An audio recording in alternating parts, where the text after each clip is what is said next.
ዲስታንስ ምንለው ኢትስ ዳት አክቹዋል ፓስ ወይ እውነተኛ የሆነ ወይ ቀጥተኛ የሆነ ወይ ደግሞ አጠቃላይ ሰውየው የተጓዘው ርቀት ምን ተባለ? ዲስታንስ ኢትስ ዋት ዳት አክቹዋል ፓስ ብለን አስቀምጠዋል። አክቹዋል ፓስ ማለት ሰውየው የተጓዘው አጠቃላይ ርቀት ማለት ነው። ዲስፕሌስመንት ምን ላከው ምን ሆነ? ዳት ሾርተስ ወይ ምን ሆነ? አጭሯ ዲስታንስ አክቹዋል ፓስ ነው። ዲስፕሌስመንት ደግሞ አጭሯ። ለምሳሌ ሰውየው ከዚህ ተነስቶ ተሽከርክሮ እዚህ ቢደርስ ከኤ ተነስቶ ቢ ላይ ቢደርስ ይሄ ምን ተብሎ ይጠራል? ዲስታንስ ተብሎ ይጠራል።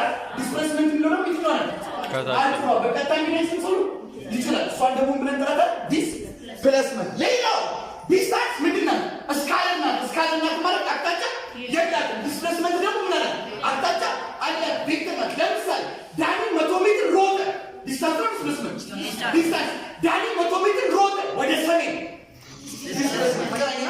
ዲስታንስ ዲስፕሌስመንት የሚለቁት ነው በሜትር እሱ ጨርሰናል።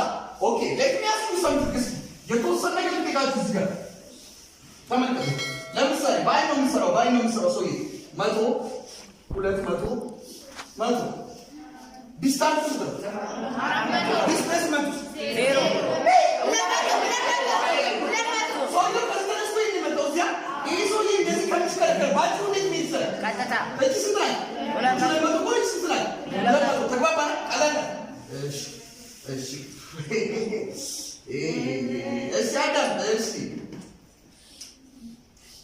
ከዚህ ተነሳና እዚህ መጣ 100 ባይድስ 50 100